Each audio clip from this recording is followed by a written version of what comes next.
Hey guys, আমি সৌভিক, তোমরা দেখছো school by Souvik YouTube channel. আজকে আমি 24 ঘন্টা শুধুমাত্র সবুজ কালার খাবো, মানে সকাল থেকে রাত পর্যন্ত সারা দিন সবুজ কালার খাবো। আমি সবুজ জামা খোঁজার চেষ্টা করেছি কিন্তু পাইনি, কারণ আমি সবুজ জামা অতটা পরি না। তো হলুদ জামা পরে চলে এসেছি, তো চলো যাওয়া যাক। কিন্তু সবচেয়ে বড় কথা হচ্ছে আমাদের এখানে গ্রিন ফুড পাওয়া প্রচণ্ড মুশকিল, তাই আমরা এখন যাচ্ছি টাউনের দিকে, আমি আর আমার ক্যামেরাম্যান।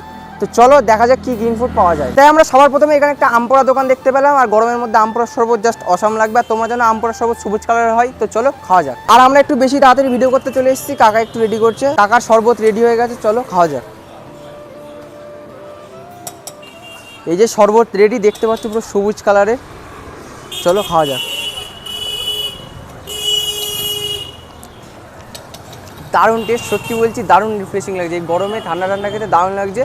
তো চলো এবার নেক্সট খাবার খাওয়া যাক। সকাল থেকে তেমন কিছু না খাওয়ায় খুব খিদেও পেয়েছিল, আর সবুজ কালারে কি পাবো জানি না, তবে খোঁজার চেষ্টা করছি, চলো দেখা যাক কি পাওয়া যায়। আর আমরা সকালের ব্রেকফাস্ট করতে চলে এসেছি এখন একটা পেয়ারার দোকানে, কারণ সকালের ব্রেকফাস্ট করার জন্য পেয়ারার মতো সবুজ খাবার আর আমরা পেলাম না। তো চলো খাওয়া যাক।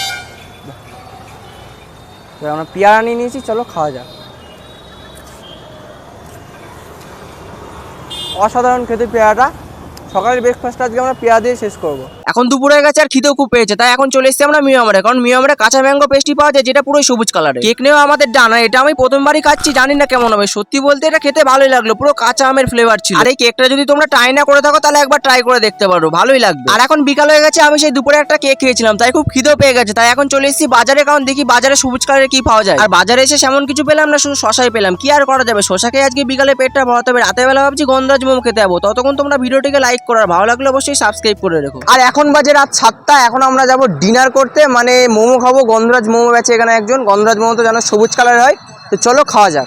আর আজকে কপালটা এতটাই খারাপ, এখানে গন্ধরাজ মোমো বেচতেও কিন্তু আজকে বসিনি, মানে ভাবতে পারছো এতটাই কপাল খারাপ। এর পাশে একটা দোকান দেখতে পেলাম, ভাবলাম এখানে গ্রিন কালারের কোনো জুস পাবো, কিন্তু এখানেও কোনো জুস পেলাম না। আজকে মনে হয় গ্রিন কালারের একটু বেশি অভাব হয়ে গেছে। আর এদিকে আমি গ্রিন ফুড খুঁজছিলাম, কিন্তু ওদিকে দেখো মারপিট বেঁধে গেছে। আর এখানে গ্রিন ফুডের চেয়ে হয়তো লাল ফুডই বেশি পাওয়া যাবে, তাই এখান থেকে চলে যাওয়াই ভালো। তারপরে এই কাকার দোকানে চলে এলাম, আমার কাকাকে বললাম গ্রিন ফুড চ্যালেঞ্জ করছি, তাই গন্ধরাজ মোমো দরকার। কাকা বললো গন্ধরাজ মোমো তো নেই, কিন্তু গ্রিন কালারের একটি মোমো বানিয়ে দেবে। দেখি চলো কি মোমো বানিয়ে দেয়। এবার তোমাদেরকে বলছি কাকা গ্রিন মোমো কি করে বানালো। আসলে কাকার কাছে একটি গ্রিন কালারের চাটনি ছিল, আর কাকা মোমোর মধ্যে পুরো গ্রিন কালারের চাটনিতে ভরে দিয়েছিল। আর সত্যি বলতে এটা পুরো গ্রিন কালারেরই রাখছিল, কিন্তু এটা ছিল লঙ্কা চাটনি, সেটা আমি খাওয়ার পর বুঝতে পারছিলাম। সত্যি বলতে এটা খেতে আমার ফেটে যাচ্ছিল, কিন্তু রাতে আর কিছু খেতে পাবো না বলে তাই এটা খেয়ে আজকের দিনটা শেষ করতে হলো। আর আজকের ভিডিওটা এটুকু। যদি ভিডিওটি ভালো লেগে থাকে তাহলে অবশ্যই লাইক, কমেন্ট, সাবস্ক্রাইব আর কমেন্ট করতে কিন্তু একদম ভুলো না। টাটা, দেখা হবে আবার নেক্সট ভিডিওতে।